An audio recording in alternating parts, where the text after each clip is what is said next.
So right now, our LG refrigerator, which I'm going to put the model somewhere here on the screen, is not giving water, not producing water, and also the ice maker is producing a little bit of ice. So I'll give you an example here.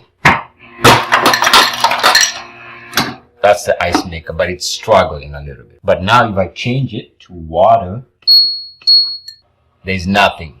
Alright, so there's no water coming out. It's been like that for a couple of weeks. So I've done this replacement before about 2 years ago, and everything was fine. So it lasted about 2 years with the same part. So the one that I have here is a replacement of the replacement. So I've had this change before, and I'll show you the part here. I'll put the details about this part on the screen so everybody knows what part I'm talking about. But what I'm going to do is have some time today, and I'm going to go ahead and change this valve. And changing it is simple. Just take a picture as you go along when you're removing the old one behind the fridge, and then just change it up. And I'll come back at the end and see whether this replacement solved the water issue.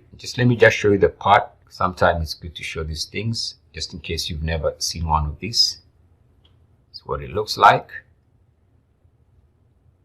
All right, so this took me about an hour, but it might take you more or less than an hour. Anyway, so what I would suggest is once you get everything put back together, have somebody try and run the water while you are watching the back to make sure there's nothing leaking. So that's what I did to make sure there's no leaks. So just make sure you give it a couple of minutes for the lines to get filled back up with water. And in my case, success, because as you can see here, we have water. So that's good. Just make sure after you get your first water that you run it through a couple times just to clean the system out. I hope this helps you out. Peace and blessings.